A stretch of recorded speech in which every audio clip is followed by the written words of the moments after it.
I believe the reason that we fall into sin is because we believe that we're capable of never falling into sin. We deceive ourselves very well. We're able to make ourselves believe, I would never. But then along the way, that false confidence that you have is exactly what the enemy uses to sneak his way in. Because you've built confidence in your own strength rather than in the Lord's. Look at David. Lord, search me and know my ways. Find what is wrong with me. Anything that is against you, bring it to my knowledge. That is a beautiful prayer for all of us.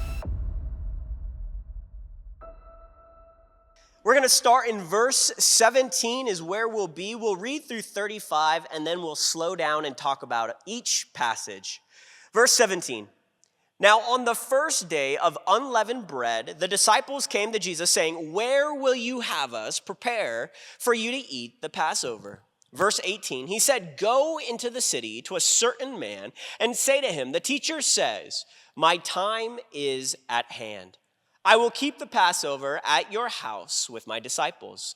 And the disciples said to Jesus, and the disciples did as Jesus had directed them, and they prepared the Passover. Verse 20, when it was evening, he reclined at the table with the 12, and as they were eating, he said, truly, I say to you, one of you will betray me. Well, that's how you ruin the mood of the room. Verse 22, and they were very sorrowful and began to say to him, one after another, is it I, Lord? Is it I, Lord? Is it I, Lord? Verse 23, he answered, he who has dipped his hand in the dish with me will betray me. And the Son of Man goes as it is written of him. But woe to the man by whom the Son of Man is betrayed. It would have been better for that man if he had not been born. Wow. Verse 25, Judas, who would betray him, answered, is it I, Rabbi? He said to him, you have said so. Verse 26, now as they were eating, Jesus took bread, and after blessing it, he broke it, gave it to his disciples, and said, take, eat, this is my body. And he took a cup, and when he had given thanks, he gave it to them, saying, drink of it, all of you. For this is my blood of the covenant, which is poured out for many for the forgiveness of sins. I tell you, I will not drink again of this fruit of the vine until that day when I drink it anew with you in my Father's kingdom. Verse 30, and when they had sung a hymn, I like that, Jesus sang songs, just so you know, they went out to the Mount of Olives. Then Jesus said to them, you will all fall away because of me this night. For it is written, I will strike the shepherd, and the sheep of the flock will be scattered. But after I'm raised up, I will go before you to Galilee. Peter answered him, though they all fall away, Jesus, because of you, I will never fall away. Wow, Peter, good job. Jesus said to him, truly I tell you, this very night before the rooster crows, you will deny me 3 times. Peter said to them, even if I must die with you, I will not deny you. And all the disciples said the same.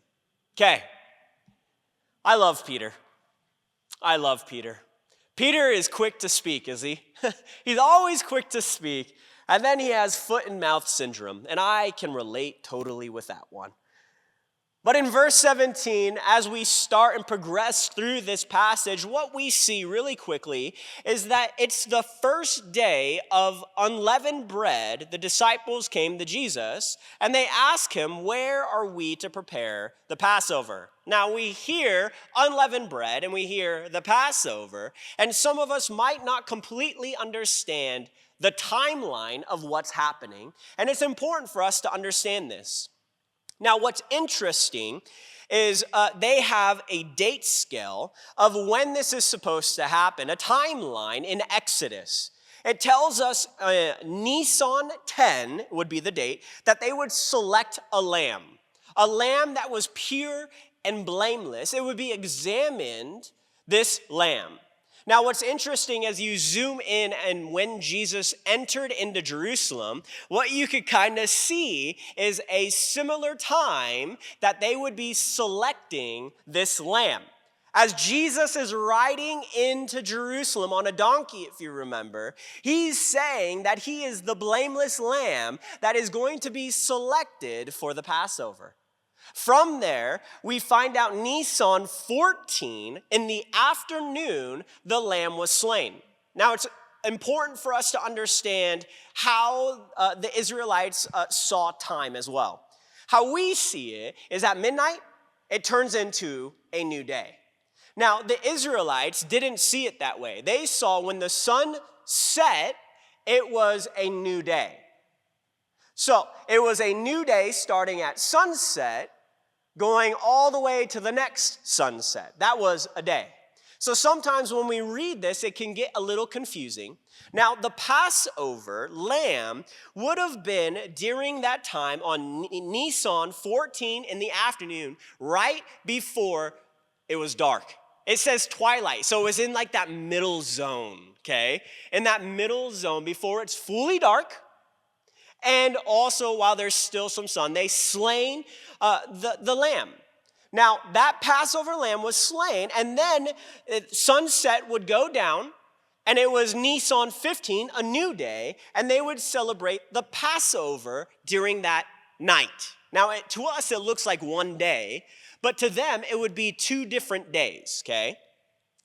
The reason I'm explaining this is because the Passover lamb, the slain lamb, would happen on Nisan 14, and the meal would also be Nisan 15. So it happened on one day, but really 2 days on their calendar. From there, what we would find out is the Feast of Unleavened Bread would go for 7 days, from Nisan 15 to Nisan 21. So the Passover meal was also the first day of the unleavened bread feast, okay? Now, this is important for us to understand is because in verse 17, it tells us the first day of unleavened bread, they prepared the Passover meal. So during this time with Jesus, these 2 things kind of morphed into one celebration, the Passover, the Feast of the Unleavened Bread. Now, as we study further, in Exodus 12, it tells us all about the Passover and the Feast of the Unleavened Bread. And it's important for us to get this, because for some reason, Jesus is making it important that he is going to die during the time of the Passover. The reason being is there are so many different themes that you see with the Passover. In Exodus 12, what you see is a lamb is slain, the blood was applied to the doorposts, judgment passed over the house that was covered with blood. But not only that, after that, what you see is that the slaves were freed from bondage. Now they had freedom to live in the rule of God. Instead of Egypt ruling them, all of a sudden you see God leading them by day, by a cloud, by night, by fire. You see God providing for them manna from heaven, quail to eat. You see God giving them the law so that they could abide in him. You see God leading them all of a sudden. And it's interesting, these themes that we're seeing was to point to something greater. When we read the Old Testament, oftentimes you will see a lot of themes that have been fulfilled in the New Testament. That this blood of the lamb that was covering their doorposts was only significant for that night, so to speak. That it saved them from the angel of death. But there is a lamb that is to come that would apply blood to our life, our temple, the body of God that we have. That blood will cover us, and the angel of death will pass over us, and we will be given a new ruler to rule our life as well. The Holy Spirit will enter into a believer of Christ and lead us by day and lead us by night and give us the provisions we need. And it's important for us to see that they are preparing the Passover for Jesus. It's almost comical if you think about it. It is. Because the Passover, the disciples would understand this, that there was death present. Jesus, as he's going to partake in the Passover, he is going to become the Passover lamb as he partakes in the Passover with his disciples. We'll get deeper into this, but just think about that. Jesus understands that this meal is more than just tradition, that this meal is also pointing to his death. From there, we see that Jesus says, hey, go into the city to a certain man and say to him, the teacher has said, my time is at hand. I will keep the Passover at your house with the disciples. What's interesting, Mark's account and Luke's account gives us a lot more details that they were to go find this man carrying a pitcher at this time and to go find him, tell him of these things. But it's interesting here what Jesus says, because a lot of people have a debate about what is happening, but it seems like God is using absolutely his understanding of time and what's happening, his foreknowledge, and he's sending them to a certain place at a certain time to find a certain man. But the wording is interesting as well. He tells them to say that the teacher says. That word teacher is important for us to see because we can see that this person obviously was a follower of Jesus at this time. They wouldn't have just said teacher if it didn't apply to someone that they were taught by. So a lot of scholars believe that this person that had this room prepared was maybe a disciple of Jesus, not one of the 12. When we say disciple, oftentimes we think of only the 12, but Jesus had a lot of disciples at this time, a lot of followers at this time. So a lot of scholars believe that maybe this man was actually a follower of Jesus, and maybe Jesus absolutely spoke to him before during his ministry and told him there's going to be a time where we will need your house. There will be a time that we will celebrate the Passover. And he sent his disciples in, and they obeyed. This is important for us to see. I love Matthew's account. The reason being is Matthew does something very unique compared to the other Gospels. We've talked about this. A lot of the Gospels will work in a chronological timeline. Matthew does things a little bit different. Matthew, what he likes to do is lump things together to show the greater picture, make it more dramatic, so to speak. He likes to show contrasts of what's happening. And what he shows us here is the disciples don't say, why are we doing that? What's going on? It shows us that the disciples immediately obeyed Jesus and found this place just as it was told to them. They said, aye, aye, Captain. And then they walked out and found what Jesus explained completely. This is important because what's to come is going to show us a vast contrast. And I want to say this before we get there because this is important.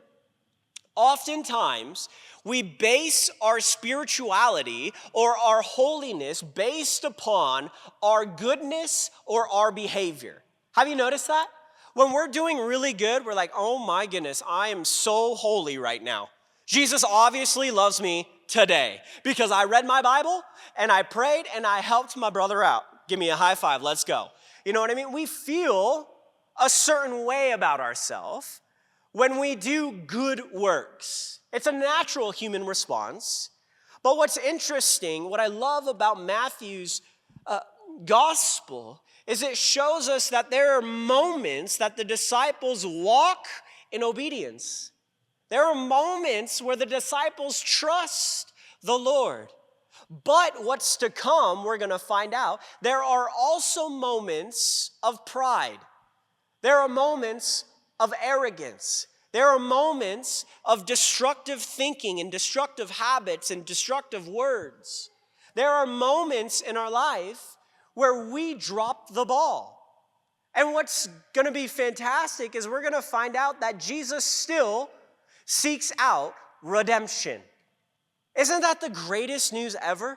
That whether we're walking close with the Lord or distant and far away, that the Lord is still seeking redemption for your life, to redeem the broken parts of your life. But we see here that Matthew shows us the disciples went, and we see this passage that Jesus uses, this phrase. He says, "My time is at hand."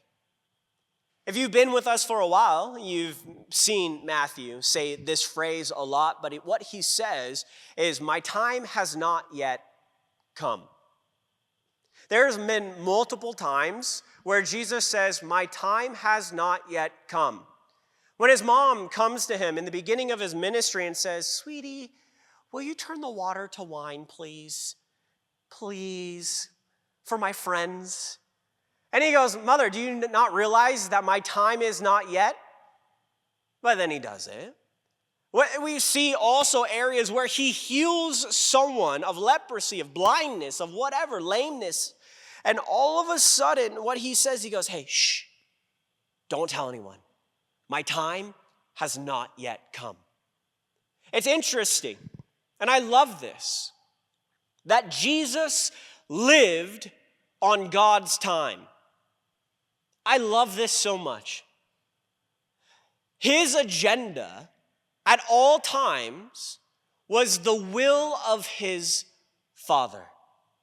My question to us, have we been on the agenda of our Father?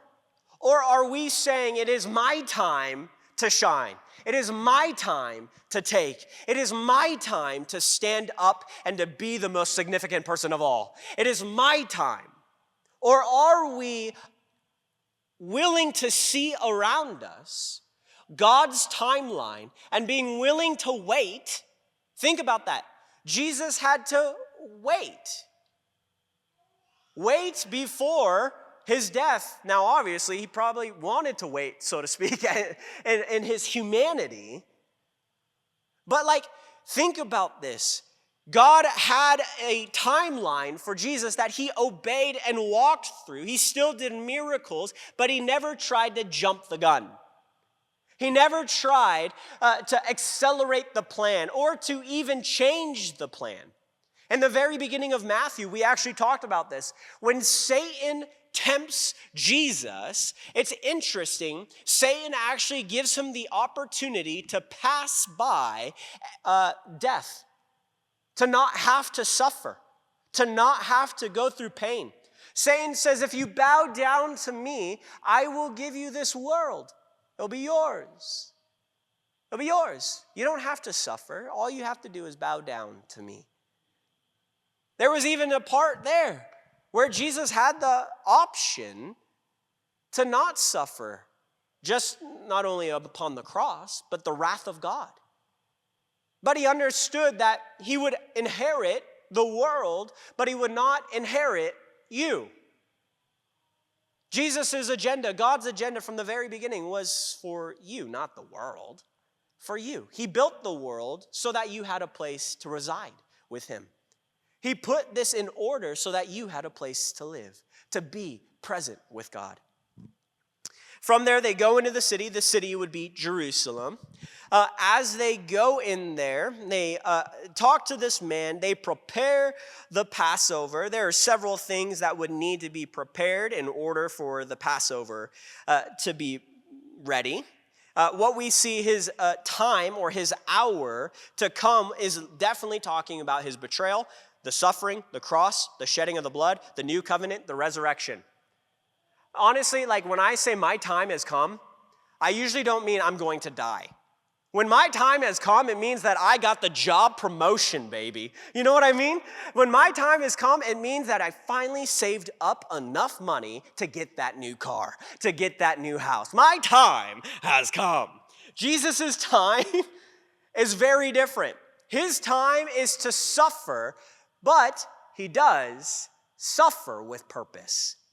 And he suffers so that we can inherit what he rightfully deserves. Now, they prepared the Passover. Verse 20 and on is a shift in the story. We see now evening has come, Nisan 15. They're going to take the Passover together, and Jesus has an announcement to make to everyone.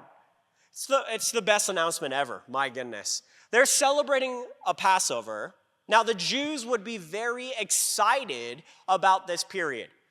Just think about it. Okay, this is the worst comparison ever, but let's just roll with it. Do you remember when you were a kid how excited you were for Christmas morning? Yeah, Christmas morning. You woke up nice and early and you jumped on your parents' bed. They locked the door oftentimes because they didn't want you coming in. But you kicked the thing down and you ran inside and yelled at the top of your lungs and you said, "It's Christmas. I'm so excited. Let's go." Your parents hated it, but they wouldn't get up, okay, and then get all the toys. You were excited. In the same way, the Passover was a celebration. It was a glad time because they were remembering what God did for them. But not only that, they would oftentimes relate it to the present time too. They would say, if God did it then, God could do it today. And they would look at the Roman Empire as they partake of the Passover, and they would remember when they were taken out of slavery, and they're like, Roman Empire, you remember the time where we were taken out of Egypt? It could happen again. You better watch out. You know what I mean? It was a celebration. Now, Jesus looks at everyone and he goes, hey, one of you will betray me. Now, this is crazy. I just want you to think about the temperature in the room, but in Jerusalem at this time, everything has been escalating. Have you noticed this? When Jesus first entered into Jerusalem, do you remember what happened? He was attacked by the Pharisees, the chief priests, and the scribes. We saw the Herodians in there as well. Every department of the religious leaders came against Jesus, and they weren't just trying to trip him up. It was almost as if they were in a court of law judging him, saying, you are wrong. We remember that Jesus came in hot as well. He came in mad. The reason being is the religious leaders allowed activity to happen within the temple grounds that pushed people away. It wasn't welcoming to the world. It wasn't welcoming to bring people in to God's presence, but it created rules and regulations that made it impossible for people to even come to the Lord. So Jesus was rightfully mad and flipped the tables. Right after that, it says that he started to heal. He defied the religious cult, let's say, these leaders that were pulling people away from God. Jesus even says this, that you are making disciples of yourself that are even more evil than you, Jesus says to the Pharisees. Yikes. He breaks down this religion, and what he does is flips the tables and then comes to show us what true relationship is all about. Healing in the Lord's presence. He healed people, broke bondages, opened the eyes, brought the sickness out of them so that they can live a new life. And then from there, we've seen him teach a few times with these parables. These parables were saying some crazy things of what's to come, the destruction of the temple. Jesus is saying all these things and everybody's like, what is happening? Right? I'm sure at this time there's more people that have come to Jerusalem with expectation of who is this Jesus? If you remember when he walked in to Jerusalem for the very first time on a donkey, people were losing their minds. The Pharisees saw this. The scribes saw this. The Roman Empire saw this. And the tension is turning up a lot. Now, the first observation the disciples would make is, we need to be on guard, y'all. if you see that the disciples, the 12, are with Jesus alone celebrating the Passover. We've seen in other places that Jesus has celebrated the Passover and other activities with other people, but this one is exclusive to the disciples. You could bet that Peter was like, I got you, Jesus. Nobody is coming into this room. We're going to fortify everything. Those walls, we barricaded the doors. Nobody's coming in. We got snipers on the roof. You know what I mean? Like Peter, I'm sure, is protecting Jesus from the outside. The Roman Empire right now is on edge. Jesus just said that he's the king of the Jews. There is no king of the Jews, the Roman Empire would say, but only Caesar. The Pharisees, the scribes will look at Jesus and say, who is this evil man speaking lies to people, deceiving many, that we must kill him? So everything on the outside is definitely hostile towards Jesus. But that's not where the betrayer is. This is the craziest thing to me. That the one who's going to betray Jesus is in the room with him while they are partaking in a holy meal together. Now, as you read more about Scripture, something you find out is if you are partaking in a meal together, it's not just like, oh, I had a meal with someone, super casual. This was actually significant. You see this in the Old Testament oftentimes too. I believe it was with Elijah. Not Elisha, I could be wrong. I believe it was with Elijah. But there was this moment where he has a meal with his attackers, and there was peace after. Oftentimes when a meal was happening, there was this understanding of a relationship that we would have. That's why when the Pharisees come by, and they go, why does your rabbi sit with sinners? Why does he sit with drunks and gluttons? Why does he sit with these people? He's identifying himself with these people. So when we see a meal happening together, there's this identification that is happening. That you are seen with these people. I am one of them and they are one of me. We are together. We're united. There's a relationship between us. And that's what's being shown here.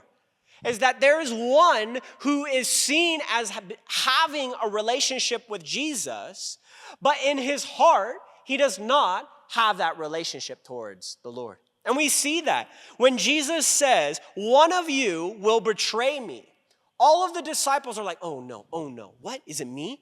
Is it me? I love that heart. Because out of their heart, they realize something. And it's kind of comical to me because we're going to see the contrast here soon. Their heart is understanding that maybe they could be the one to betray the Lord. They're not saying, I will never betray you. They're saying, is it me? Lord, could it be me? And just think about that. So oftentimes, I believe the reason that we fall into sin is because we believe that we're capable of never falling into sin. We deceive ourselves very well. We're able to make ourselves believe, I would never, ... I would never. But if you go and ask the people that have done the ... you will find out that maybe their thinking was similar as well. I would never go there. I would never take that. I would never drink that. But then along the way, that false confidence that you have is exactly what the enemy uses to sneak his way in. Because you've built confidence in your own strength rather than in the Lord's. But I love their response, Lord, could it be me? I haven't done anything, but could it be me? There's the innocence in their heart. And in the same way, if you look at David, as he communicates, Lord, search me and know my ways. Find what is wrong with me. Anything that is against you, bring it to my knowledge. That is a beautiful prayer for all of us. Because I'm going to be real with you. No matter how old you are, you have never arrived. You have never made it. There is always a sinner within you. And that God continues to be patient, to redeem, to be there with you. But a heart that is willing to say, Lord, is it I? Lord, search me and know me. Lord, challenge me and help me. And I see what they say here is Lord. You hear that title? Lord. The Lord means that Jesus has rule over them. And you can see this evidently in the ministry of Jesus, right? Where Jesus goes, guess where the disciples go? What Jesus eats, guess what the disciples eat? When Jesus goes to the restroom, all right, guys, it's potty break, let's go. Like everywhere Jesus is going, the disciples are also going. They are led by the Lord. Their life, when Jesus called them, changed. No longer is it a life built upon my excellence, as Peter would say, as I go out and fish. All of a sudden, his fishing has stopped. And Jesus says, you are now a fisher of men. You will follow where I go. They even follow him to a party, for crying out loud. To a marriage where they're like, music and dancing. Wherever Jesus went, the disciples followed. So they understand that he is Lord over them.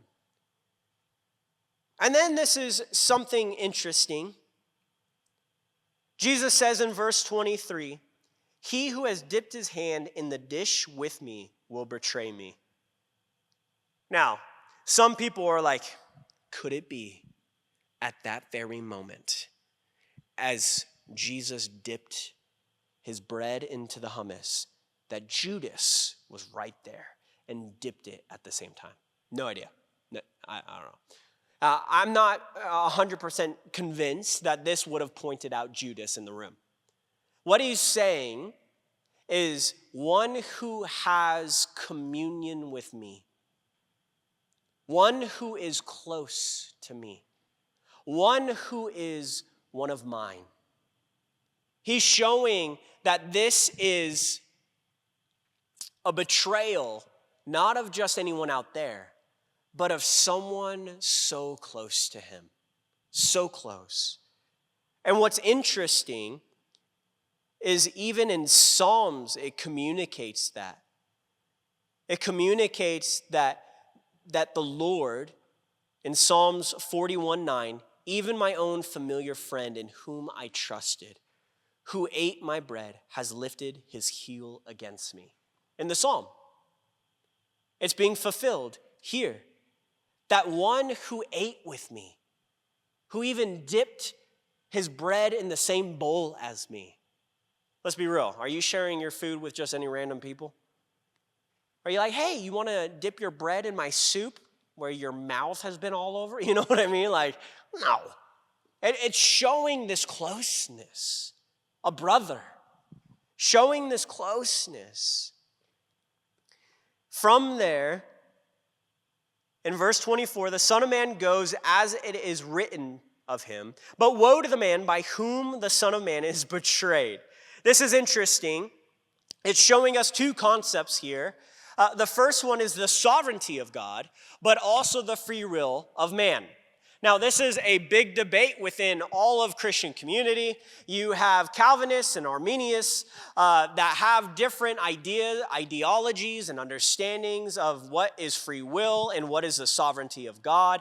Are we just puppets and we have no responsibility whatsoever, and whatever we do, God forced me to do it? Or is there free will that we have, that we actually are responsible for the things that we do and say and also receive of the Lord? The answer is there's both that happen simultaneously. You see throughout scriptures that God is absolutely sovereign. In order for me to explain that, I would have to be God. It's very difficult to fully understand the sovereignty of God. All we know is that God is absolutely in control. That God has his hand over the things that are happening. That God fights for us, protects us, provides for us, absolutely. But throughout Scripture, even from the very beginning of Scripture in Genesis, we find out that there is a responsibility of man. There is. In the garden, we see that Adam and Eve had a responsibility to choose the tree of life, not the tree of knowledge of good and evil. And they failed, okay? So we still have a responsibility. The question is, like, if God was sovereign and he only chose only a certain amount of people, why is it stressed throughout Scriptures constantly about the Great Commission? To talk to people, to give your life to the Lord. That there is a responsibility. In Exodus, we find out the snake stake. You remember, snakes came in, bit people. They were dying. Moses put up a stake and put a snake on it. Anyone who looked received healing. But the one who didn't look didn't receive healing. They had a responsibility. That we all are responsible for our actions and also receiving the Lord. In the same way, God's plan was absolutely for Jesus to be betrayed, for him to go to the cross and to die on our behalf. Now, Judas, though, had a choice to betray the Lord or not to betray the Lord. There was still a choice. And what it's showing us here is the two simultaneously happening together. We've talked about this before, but like if God calls us to something, but we don't choose to walk in that way, God will raise up another that will walk in his way. His agenda, his will be done, but we have the privilege of either partaking in that or not. From there, we see that Judas in verse 25, who is going to betray him, if you remember, he was given silver, and he's actively seeking out an opportunity to betray the Lord. Judas says, "Is it I, Rabbi?" You notice the word? Not Lord, but Rabbi. Now, rabbi is still a term that is respectful, but it doesn't have the same ring as Lord. Rabbi is a teacher. Thank you for teaching me, but that doesn't mean that I've received your teaching. You've been teaching, and I've heard, but I have not learned and walked in the ways of your teaching. To call Jesus Lord is very different. Because I've heard, I've received, and I've walked in your footsteps. It's very different. We see that Judas, even here, is responding differently than all of the other disciples. And then Jesus says, "You have said so." Meaning, yeah, yes.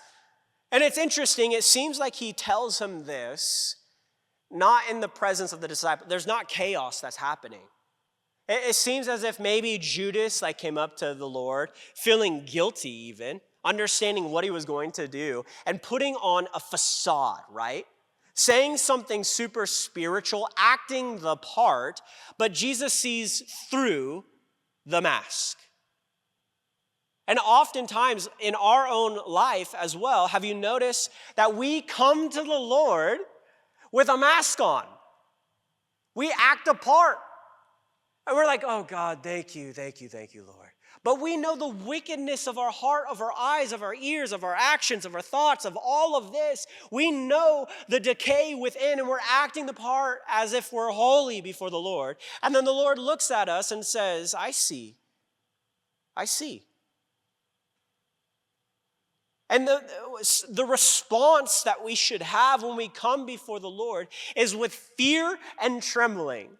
What that means is to understand that God sees all, and that it is okay for us to be exposed before God. Because though God sees all, he still has given all for us. And that's the craziest thing. Because if we were to look at all of our darkness and expose it all here today, some of us might not think so highly of each other anymore. But God still sees us as his daughter, his son, that he's still willing to give his son's life for you and me, even though he sees all. But Judas is exposed by Jesus. From there, as they're eating, we see Jesus redefine the Passover. What he says will blaze through this. He takes the bread, he blesses the bread, he breaks the bread, and then gives it to his disciples. It's interesting. He took the first thing that we see. Jesus willingly took on flesh. The bread represented that. Flesh. Jesus, the bread of life, the flesh. In the Old Testament, we see the bread that fell from heaven to sustain the Israelites, that their flesh was able to live, okay? So this bread, Jesus took on flesh, and then he blessed the bread, which is interesting because we see even God bless the Son, anoint the Son, that he was the anointed one, the one that would be the one to take on the sin of the world. He was the blessed one. It's interesting, the theme of what he does. Then from there, he breaks the bread. When we've taken communion, oftentimes I've asked you to break the bread. Because what we see is Jesus does the same thing. It shows us that his body, the bread, was going to be broken for you and I. And then he dispersed it, gave it.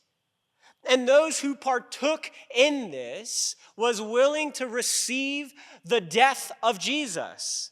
Think about that. His death, as we take on his death, we also take on his life. He took, he blessed, he broke, he gave. And then he says, this is my body. Take, eat. And then he takes the cup and he gives thanks for it the same way and gives it to them and says, drink of it all, for this is my blood of the new covenant. Interesting, in the old covenant, we find out that Moses actually started the old covenant with blood. Blood was present in the old covenant when it was began by God through Moses coming down with the 10 Commandments and the rest of the law. Blood was spilt. It's interesting, throughout scriptures, you see this constant theme of blood, blood, blood. What we're seeing is this theme of atonement. In atonement, what you see is this constant propitiation. You see something else die in the place of something to live. Death gives life. Death gives life. In the Old Testament, what you find out, there is death, but it will give life. In the New Testament, in the same way, Jesus says there's going to be a new covenant with blood. That this is serious. The reason there was blood that was happening is basically when they made any covenant between anyone, there would be an animal that was sacrificed. And basically what was being said is if you break this covenant, this will happen to you. Okay, wonderful. When God made a covenant with Abraham, you remember he cut the animal in half. And then Abraham goes to sleep, saying that Abraham is not responsible for this covenant because he's not present, awake, alert. God carries Abraham through this, saying that I will keep my covenant to you. So this covenant now is based upon Jesus' blood being the lamb. And it says this new covenant, which is poured out for many for the righteousness of sins, or the forgiveness of sins. And what's interesting with this is Jesus is actually quoting Jeremiah 31, where God promises this new covenant. In the Old Testament, this new covenant is promise. The new covenant that God promises to the people is that there will be forgiveness of sins. God's law will be written on the heart of people, and that personal knowledge of the Lord will be present, and that we will be restored in a right relationship with God. And through Jesus is that new covenant. From there, they drink of that wine, receiving the Father's kingdom.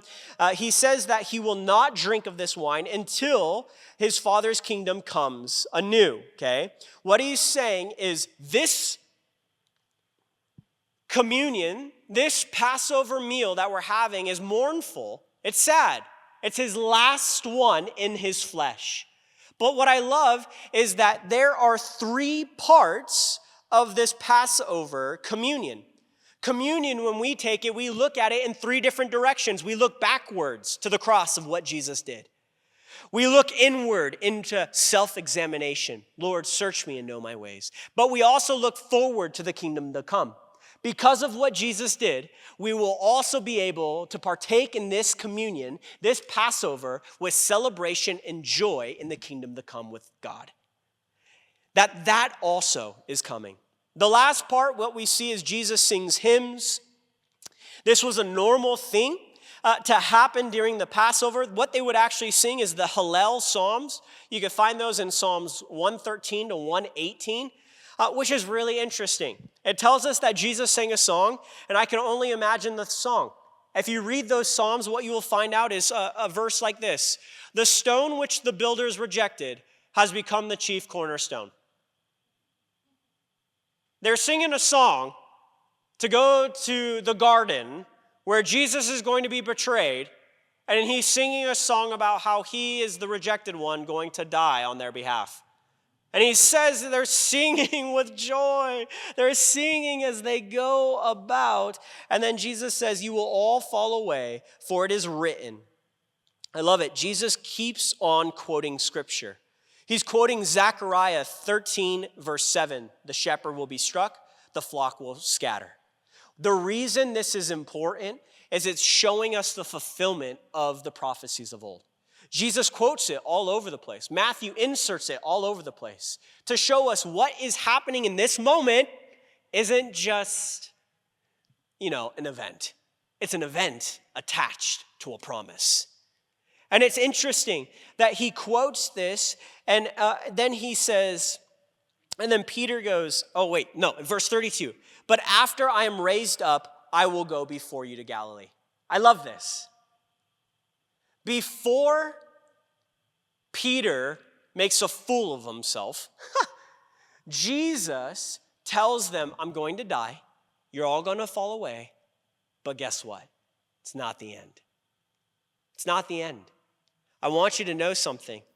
After I'm raised up, how many times has Jesus mentioned this to his disciples?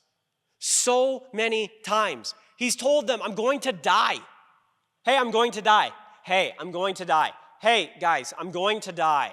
We talked about this last week. Remember, Mary obviously was understanding what Jesus was saying. She anointed his body, but all the disciples were freaking out. Why on earth would you do that? Don't do that.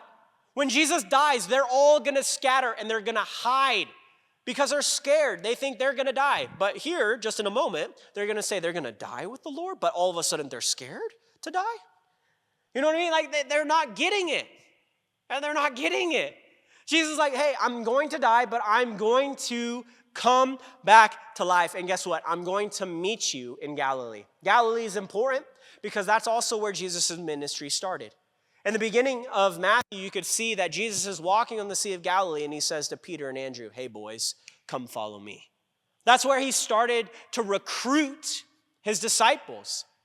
It's the origin story for a lot of these disciples, the beginning of their following of Jesus. And Jesus is also going to return back to the beginning for them. They're going to fall away. They're going to scatter. They're going to make mistakes. They're going to deny Jesus 3 times. But Jesus is going to restore what was broken. And even before it's broken, he tells them of the plan of restoration. In the same way, God's going to restore what has been broken in our lives. From there, Peter does the complete opposite thing of what he just did. When he said, Lord, is it I? All of a sudden, now Peter goes, though they all fall away, I will not. I won't. Did you notice what he does? He compares himself to the others. How oftentimes do we compare ourselves to others? Well, at least I'm not like that guy. At least I'm not like her. At least I'm this way, you know what I mean? Like we compare ourselves to others and therefore we put ourselves above others, looking down upon them, thinking they are beneath us. And that's the craziest thing to do because let's just think about it. Jesus, who can rightfully look down upon us, didn't. He came to our level to live with us. And in the same way, the moment we're comparing is the moment we're in trouble. If there is this comparison in you of other people, something's off. We're going to be real with you. Something's off. That we shouldn't be in this mindset of trying to be this person or comparing ourselves as better than this person because God has made you unique for a reason. God has given you giftings for a reason. God has given you your thought process for a reason. You have been given a great gift.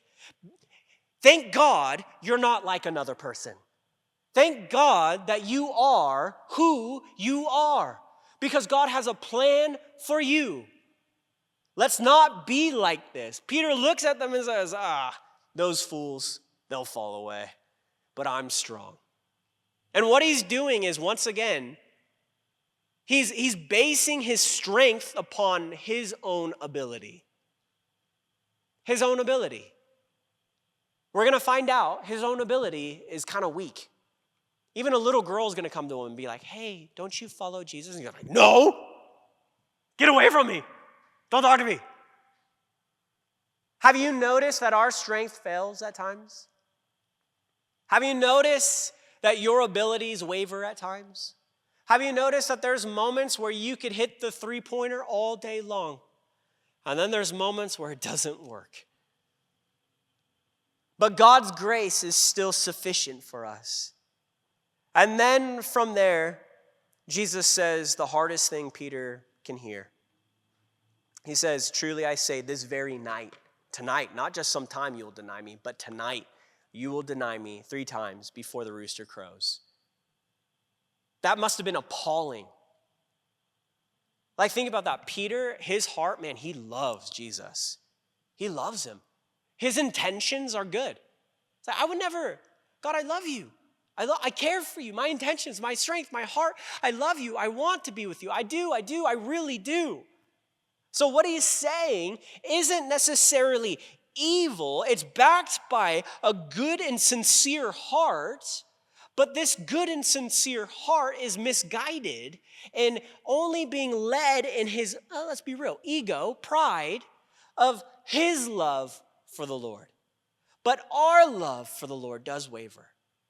But God's love for us does not waver.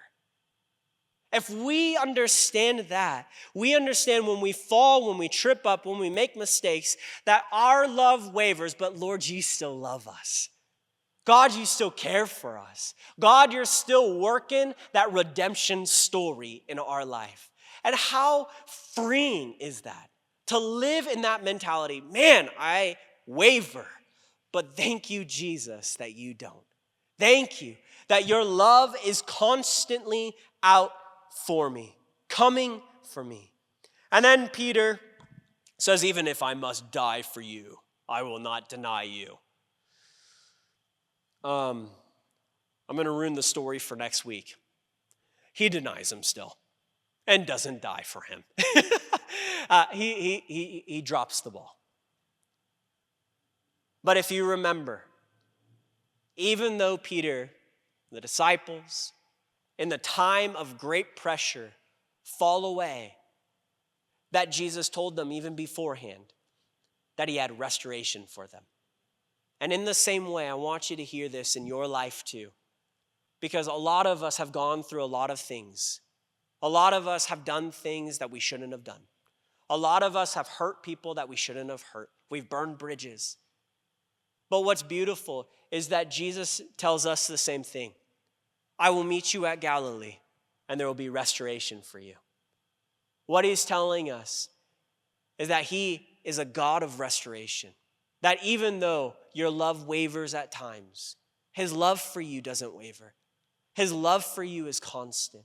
If you've given your life to Jesus, I want you to understand something, that this life will have errors, but there is going to be a moment where we will be reunited with Jesus.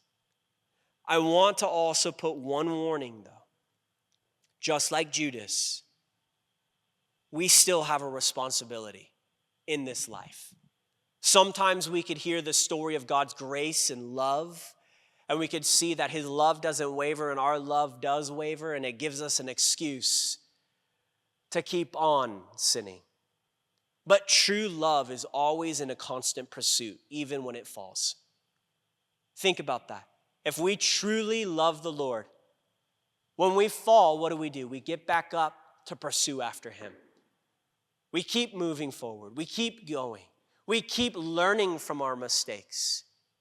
Jesus gives us a spirit of discernment, of wisdom. His spirit is not weak. His spirit is strong within you. And if we're constantly making excuses for our sin, I don't think that's the right area we should be in. That's justifying the sin in our life. Rather, we should be in the place, Lord, is it I? Show me my ways. Reveal to me. Train me. Teach me. As I trip, I get back up and pursue after you.